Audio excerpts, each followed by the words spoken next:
A vida começa em um abrir dos olhos. E quando menos percebemos, começamos a fazer escolhas, umas mais fáceis que as outras. Por exemplo, na hora do confronto, falaremos a verdade ou contaremos uma mentira? Ou mesmo na hora da crise, viveremos pela fé ou iremos murmurar? Seremos obedientes, submissos e honrosos? Ou viveremos sem princípios e valores? Essas escolhas vão definindo quem somos, a nossa essência, nossa vida e nosso futuro. Por isso é importante refletir e analisar, pois a vida é feita de escolhas e essas escolhas podem interferir na nossa vida. Que escolhas você tem feito? Seja bem-vindo à série Código da Vida.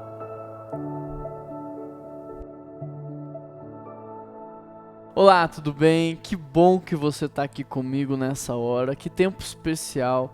Quero que você prepare o seu coração para aquilo que nós vamos viver juntos, como igreja, unidos através do Espírito Santo. Então abra o seu coração, feche os seus olhos aí, ore comigo, pedindo a Deus que possa de fato falar contigo no dia de hoje.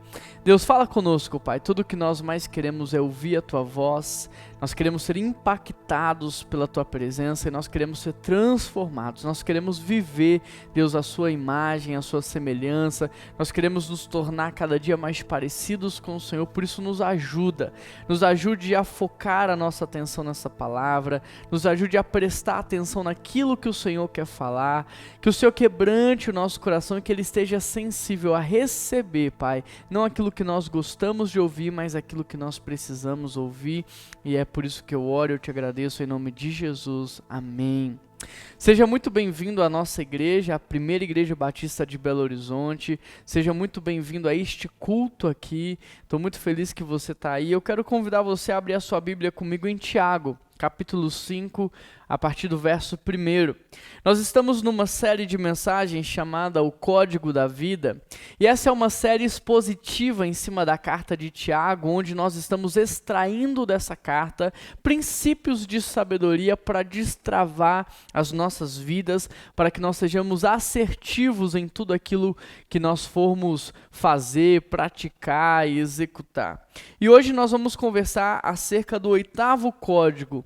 E o 8º código dessa carta de Tiago é: seja rico de verdade. Quem é que não gostaria de ser rico de verdade? É ou não é? Então hoje você vai aprender o que é ser rico de verdade. Você que abriu a sua Bíblia, você pode ler comigo aí Tiago 5, verso 1. O texto diz assim: ouçam agora vocês ricos, chorem e lamentem-se, tendo em vista a miséria que lhes sobrevirá. A riqueza de vocês apodreceu e as traças corroeram as suas roupas. O ouro e a prata de vocês enferrujaram e a ferrugem deles testemunhará contra vocês. E como fogo lhes devorará a carne, vocês acumularam bens nesses últimos dias. Vejam, o salário dos trabalhadores que ceifaram os seus campos e que por vocês foi retido com fraude, está clamando contra vocês. O lamento dos ceifeiros chegou ao ouvido do Senhor dos Exércitos. Verso 5. Vocês viveram luxuosamente na terra, desfrutando prazeres e fartando-se de comida em dia de abate. Vocês têm condenado e matado o justo, sem que ele ofereça resistência. Na semana passada, nós aprendemos com Tiago que o errado não é nós fazermos planos para o futuro. O errado é a gente fazer planos sem consultar a Deus, como se Deus não existisse. E hoje nós vamos aprender mais ou menos a mesma coisa com Tiago, só que agora ele vai falar do dinheiro.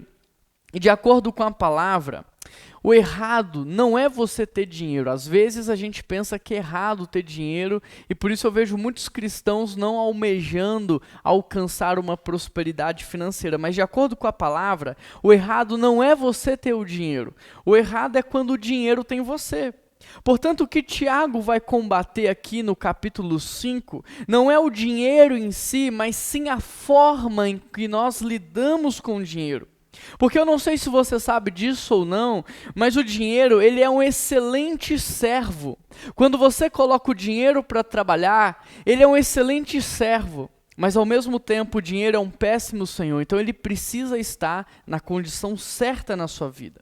Por isso, mais do que apenas ter o dinheiro, nós precisamos, como cristãos, aprender a lidar com o dinheiro, porque se a gente não aprende a lidar com ele, sabe o que acontece? Ele passa a nos dominar.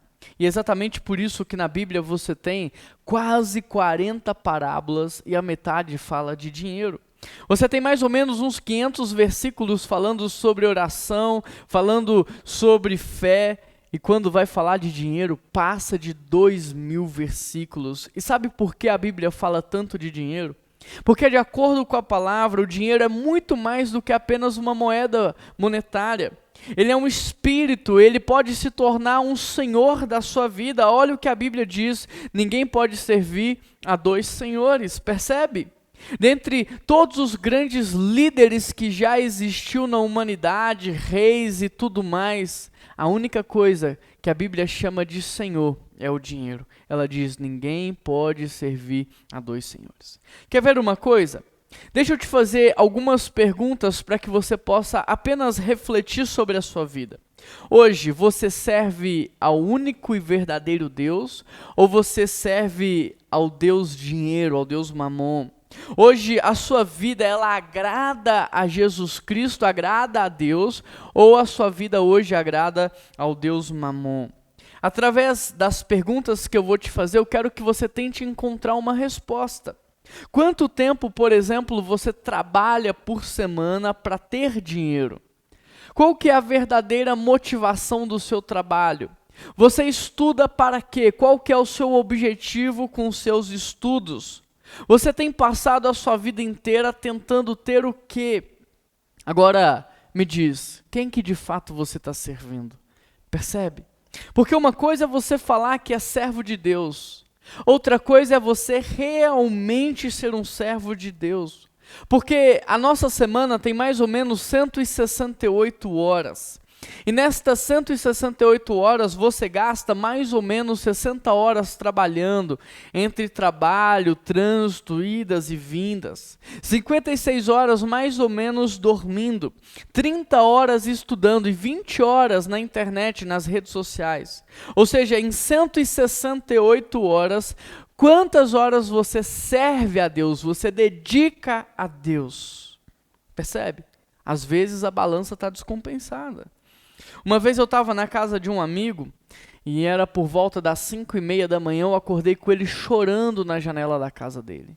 Eu acordei assustado, perguntei para ele, cara, o que aconteceu? Me diz. E ele falou assim, Juan, vem aqui. Eu levantei, ele me mostrou as pessoas do lado de fora da casa dele, e ele falava assim, olha para essas pessoas. Olha para essas pessoas, porque para o Deus deste mundo, para o Deus deste século, elas acordam muito mais cedo.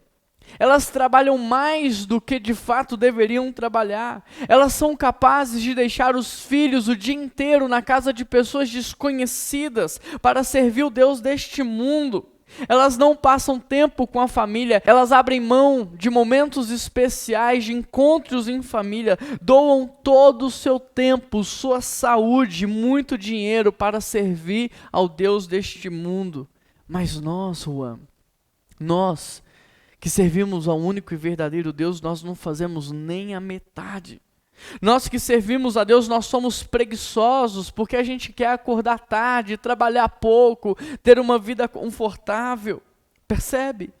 Por isso, deixa eu te dizer uma coisa, uma pessoa não pode ter Jesus Cristo no seu coração e continuar vivendo da mesma forma que antes. Se ela é uma nova criatura, ela precisa ter um novo padrão, estilo de vida. Mas Juan, talvez você esteja se perguntando como um servo de Deus deve viver em uma sociedade que idolatra o dinheiro? Como ser cristão de verdade em uma sociedade como a nossa? É justamente isso que nós vamos aprender com Tiago. Tiago, nesse capítulo, vai nos levar a refletir sobre o destino da riqueza terrena, sobre o destino daquele que serve ao dinheiro, sobre as formas de conquistar o dinheiro, sobre como empregar o dinheiro na vida e sobre como ser rico de verdade. Por exemplo, sobre o destino da riqueza terrena, olha o que ele vai falar no verso 2. A riqueza de vocês apodreceu e as traças corroeram as suas roupas. O ouro e a prata de vocês enferrujaram, e a ferrugem deles testemunhará contra vocês, e como fogo lhes devorará a carne. Aqui Tiago vai falar do destino de toda e qualquer riqueza terrena. E o destino, eu não sei se você percebeu, mas é a total destruição. Repare que no verso 2 Tiago diz: a riqueza apodreceu, a roupa foi comida pela traça, o ouro e a prata estão enferrujados. O interessante é que o ouro e a prata eles são resistentes à ferrugem por causa da sua pureza. Mas de acordo com esse texto, de acordo com a Bíblia, tanto o ouro quanto a prata, eles serão enferrujados sobrenaturalmente. De forma que toda e qualquer roupa, mesmo sendo bem construída, bem preparada, também vai ser destruído pelas traças. Toda a riqueza humana vai apodrecer. Esse é o destino daquilo que você tem dado à sua vida. Percebe? Olha o que Tiago está nos mostrando. Um dia tudo neste mundo vai ficar para trás e um novo céu e uma nova terra vão existir.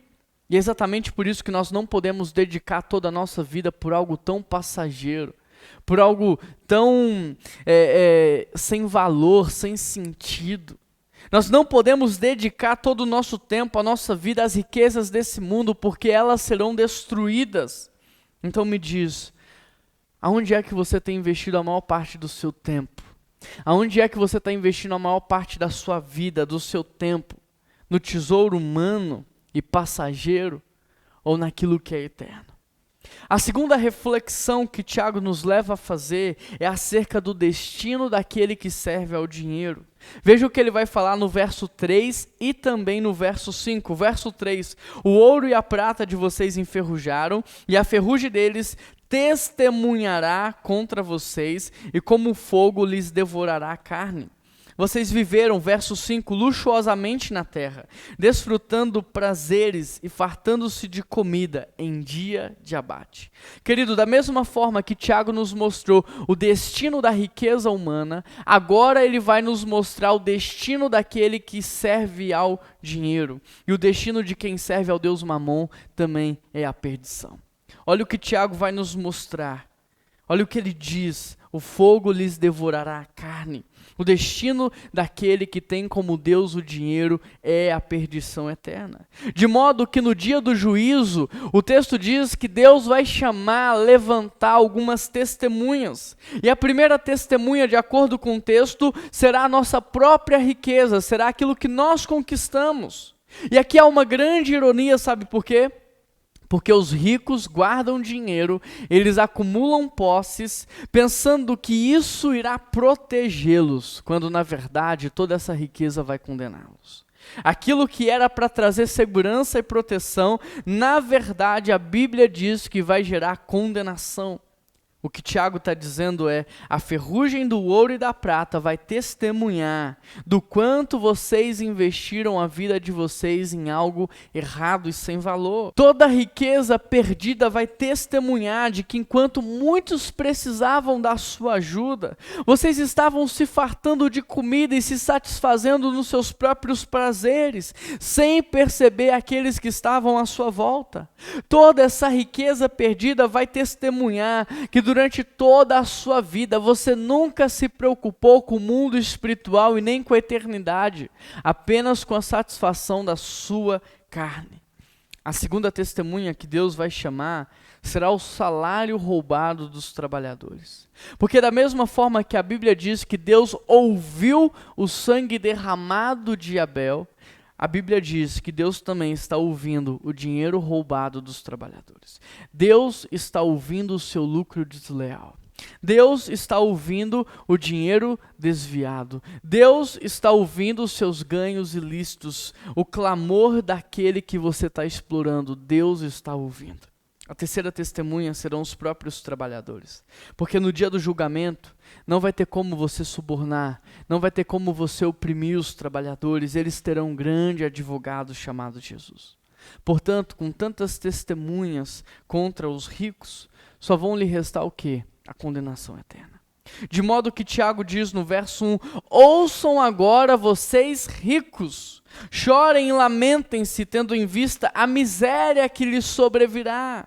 Verso 3, o ouro e a prata enferrujaram e a ferrugem agora testemunha contra vocês, como fogo que devorará a sua carne.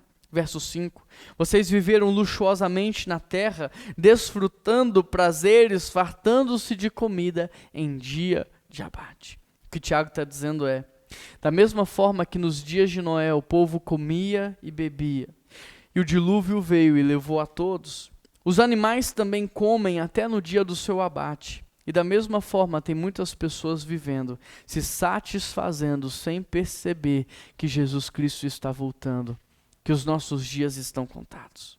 Ou seja, da mesma forma que as riquezas têm como destino a perdição, todo aquele que serve ao Deus Mamon, todo aquele que serve ao Deus Dinheiro, também tem como destino a perdição. A terceira reflexão que Tiago nos leva a fazer é, existe uma forma correta de você conquistar dinheiro, mas existe também uma forma ilícita, uma forma incorreta.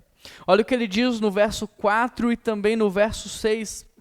Vejam, o salário dos trabalhadores que ceifaram em seus campos, e que por vocês foi retido com fraude, está clamando agora contra vocês.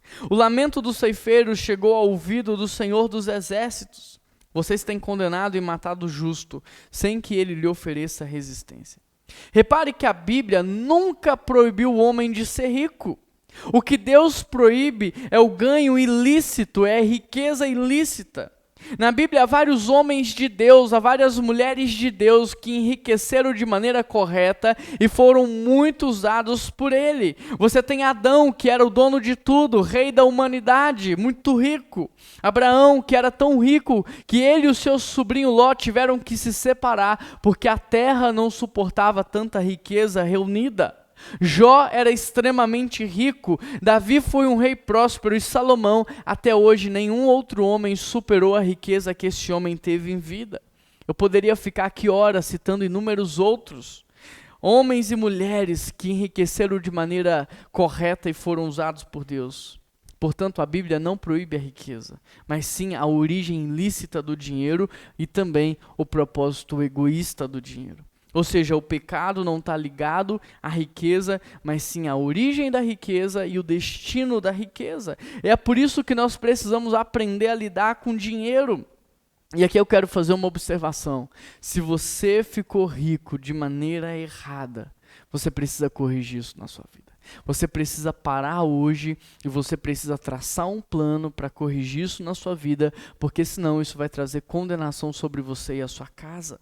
Se você está correndo atrás da riqueza, mas você tem no seu coração um propósito contrário ao propósito de Deus, um propósito equivocado, você precisa parar e você precisa corrigir isso. Por exemplo, Zaqueu é um homem que você sabe a história dele. Ele ficou rico de maneira ilícita. E aí quando Zaqueu conhece a Jesus Cristo, olha o que ele faz, ele para e ele corrige a sua vida. Olha o que ele diz para Jesus. Entretanto, Zaqueu levantou-se, Lucas 19, verso 8, e disse-lhe, Senhor, darei metade da minha fortuna aos pobres. E se tenho cobrado a mais nos impostos, também restituirei 4 vezes esse valor. Agora, olha o que Jesus fala para Zaqueu. Hoje a salvação entrou nesse lar. Este homem é como um filho fiel de Abraão. O Filho do Homem veio buscar e salvar pessoas perdidas como este homem. Querido, Deus deseja salvar você da condenação eterna. Por isso, você precisa se arrepender do seu padrão de vida, do seu estilo de vida, da sua maneira de conquistar dinheiro. Você precisa corrigir tudo isso.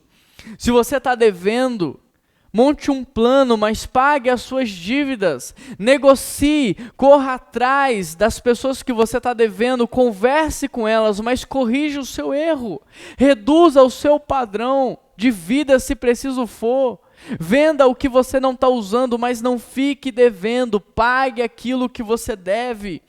Se você roubou de alguém, devolva. Se você explorou alguém, restitua. Se você ficou rico de maneira ilícita, faça uma grande doação. Deus deseja salvar a sua vida, por isso arrependa-se dos seus pecados e muda, corrige a sua vida, viva de maneira íntegra. O que nós precisamos entender é que Deus não está aqui condenando a riqueza, mas sim a origem lícita dessa riqueza e o propósito equivocado também que nós damos para ela. Por isso, a quarta reflexão que Tiago nos leva a fazer é acerca do propósito do dinheiro.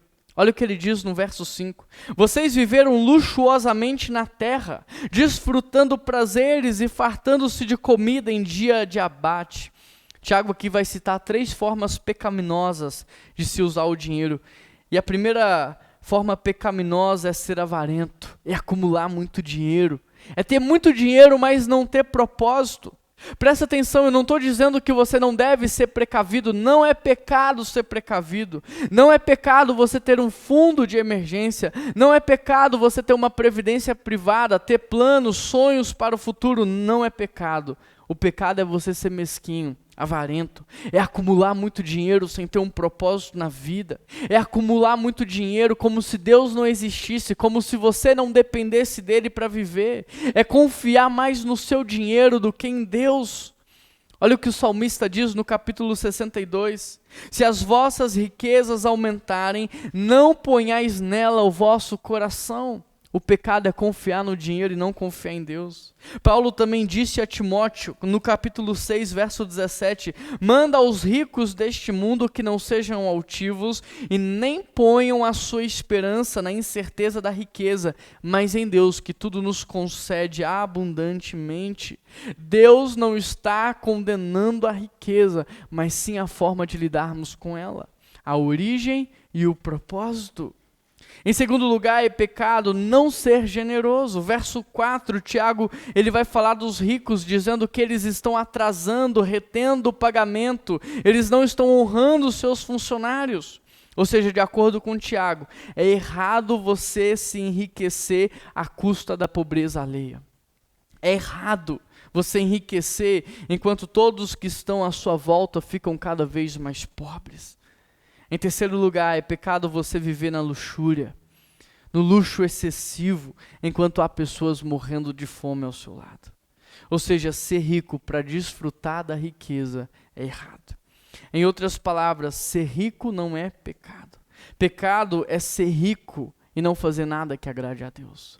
Pecado é ser rico e não ajudar o seu próximo. Pecado é ser rico e não ter um propósito para se viver. Fala a verdade. Você gostaria de dar um presente para alguém e ver alguém destruir esse presente? Você gostaria de dar um presente para alguém e ver alguém destruindo a sua própria vida com um presente que você deu? Então talvez agora você vai entender Deus, porque todo recurso que você tem é um presente que Ele te deu. Seja o seu tempo, seja a sua saúde, seja a sua condição financeira, seja o seu conhecimento, tudo isso é um presente que Deus te deu e Ele não deseja vê-lo usando de maneira ruim, se destruindo quem está à sua volta. Nós precisamos usar de tudo aquilo que Deus nos confiou com um propósito certo. E o propósito da riqueza é tirar da pobreza todos que estão à sua volta.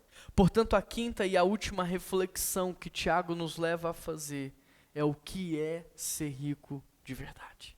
O que é ser rico de verdade? Será que você sabe? Ser rico de verdade é você entender a origem e você entender o fim. É você entender de onde você veio, de onde os recursos vieram, mas também para onde você vai e aonde você deve aplicar esses recursos. No Jardim do Éden, por exemplo, antes de Deus mandar Adão trabalhar, Deus primeiro deu para Adão tudo o que ele precisava. Ele tinha tudo o que ele precisava, de maneira que Adão não trabalhava pela falta, mas ele trabalhava porque havia um propósito. Ou seja, nós cristãos, nós temos que entender que primeiro Deus nos sustenta. Como? Ele nos dá o fôlego da vida, Ele nos dá saúde, Ele nos dá capacidade, inteligência, criatividade, dons, talentos, Ele abre portas, Ele nos conecta às pessoas certas, Ele dá todo o recurso que nós precisamos. Portanto, a motivação do nosso trabalho não tem que ser a falta, não tem que ser a satisfação do meu ego, a satisfação da minha carência. Não, eu não posso trabalhar com essa motivação, mas eu tenho que entender o propósito que Deus tem através do meu trabalho e eu preciso trabalhar com o propósito certo. Por exemplo, tudo na natureza tem um propósito claro e muito bem definido. A água tem um propósito, a terra tem um propósito, a abelha tem um propósito. Você já viu a água brigando com a terra, querendo trocar de propósito? Não, por quê? Porque toda a natureza tem um propósito claro e muito bem definido. Então, por que eu e você não teríamos? Se nós somos a imagem e semelhança de Deus, se quando Ele nos criou Ele disse é algo muito bom, então por que nós não seríamos? Percebe? O que você precisa entender é que antes de toda e qualquer criação, sempre existe um propósito. E quando você entende o propósito pelo qual nasceu, então você também entende os sonhos que Deus te deu, os projetos que Ele colocou no seu coração e o recurso que Ele tem confiado a você. Querido, você precisa entender o seu propósito nessa vida, para que você use bem tudo aquilo que Deus confiou nas tuas mãos. Sabe por quê? Porque da mesma forma que a água parada, ela apodrece, uma bênção mal usada, ela vira uma maldição. Enquanto a água parada, ela traz doença e morte, a água em movimento, ela traz vida. Da mesma forma é o dinheiro. Quando o dinheiro tem um propósito e é usado de maneira correta, ele é uma bênção, porque ele traz alívio, ele traz renovo, ele traz libertação, ele traz cura, ele restaura, ele promove dignidade. Mas quando ele não tem propósito, ele é mal usado, então ele é uma maldição. Ele destrói casamentos, ele destrói relacionamentos, ele quebra famílias, ele traz solidão. Deu para entender? Por exemplo, quando eu peço a uma pessoa, por exemplo, o Samuel, para ir lá na Leroy Merlin para mim, eu primeiro dou uma visão para ele. Samuel, você vai na Leroy porque você vai comprar algo que vai fazer a diferença aqui na igreja. Depois eu dou uma instrução para ele. Quando você entrar, você vai no terceiro corredor e você vai encontrar o que nós precisamos. E por último eu dou recursos para ele. Samuel, aqui está um cartão, você pode usar esse cartão, você vai pegar um Uber, você chegar lá, você vai comprar, você vai parcelar. Eu dou recursos para que ele possa executar a visão. Por isso eu te pergunto, o que Deus mandou você fazer? O que estava no coração de Deus quando Ele te chama à existência? Porque se você entender isso, você vai entender a visão que Ele está te dando, a direção que Ele está te dando, e você vai entender também o porquê você tem os recursos que você tem. O que estava no coração de Deus quando Ele te chamou à existência? Porque você não é fruto do acaso. Para os teus pais você até pode ter sido um acidente, mas para Deus você não foi.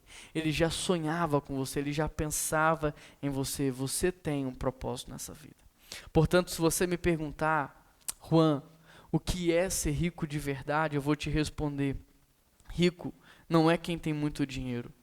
Rico é quem sabe de onde veio e para onde vai. Rico é quem entende a origem e o propósito. Rico é quem vive de acordo com a visão que recebeu. Portanto, entenda algo. Deus não nos dá recursos para que nós possamos controlar pessoas, manipular situações, dominar grupos, não. Deus nos dá recursos para que nós possamos trazer libertação, trazer cura, trazer restauração, promover dignidade, saciar a fome. Deus nos dá recursos porque primeiro Ele nos deu um propósito. Portanto, rico não é quem ajunta, rico é quem doa, rico é quem reparte. Se você precisa acumular é porque você ainda é pobre, está vazio, percebe? Rico de verdade não está vazio, está cheio, está contente, está satisfeito, está realizado. Por isso o rico é aquele que entende origem e propósito. Por isso o rico é aquele que vive de acordo com o projeto de Deus. E quem vive de acordo com o projeto de Deus está transbordando. Por isso rico não é quem ajunta, rico é quem doa. Ele doa a sua vida, ele doa o seu tempo, ele doa o seu conhecimento, ele doa o seu perdão, ele doa recursos financeiros, ele se doa. A sua vida é uma vida de entrega. Ser rico de verdade é viver uma vida de total entrega. A lógica no reino de Deus é diferente. O que guardamos, nós perdemos. O que doamos, nós retemos. Quanto mais passar água em um canal, mais água esse canal terá. Quanto mais recurso você doar, mais recurso Deus vai confiar em suas mãos. A lógica do reino é diferente. Você já viu alguém triste porque doou alguma coisa? Você já viu alguém infeliz porque ajudou o seu próximo? Você já viu alguém ficar pobre por ser generoso, por ser um doador? Não. A lógica do reino é diferente. Se você me perguntar o que é ser rico de verdade, eu vou te responder: rico é ser alguém que tem apenas um pão, mas reparte a metade dele. É ser alguém que tem apenas algumas moedas, mas reparte com quem não tem. Ser rico não tem a ver com a quantidade de dinheiro que você tem, mas com o quanto você é grato a Deus, com o quanto você confia e depende de Deus, e com o quanto você quer ser usado por Ele aqui nesse mundo. Por isso eu quero terminar contando uma história. Eu sei que eu já contei essa história no passado, mas há muitas pessoas novas no nosso meio, e essa história ela vai te inspirar. Eu tenho um amigo lá em Vinhedo, alguém já de um pouco mais de idade do que eu, ele tem 2 filhos, e naquela época os seus filhos ainda eram pequenos. E esse homem era um homem de Deus, cristão, extremamente generoso, e ele era um CEO de uma grande empresa ali em São Paulo. E esse homem um dia leva a sua família à casa de um dos seus funcionários para jantar.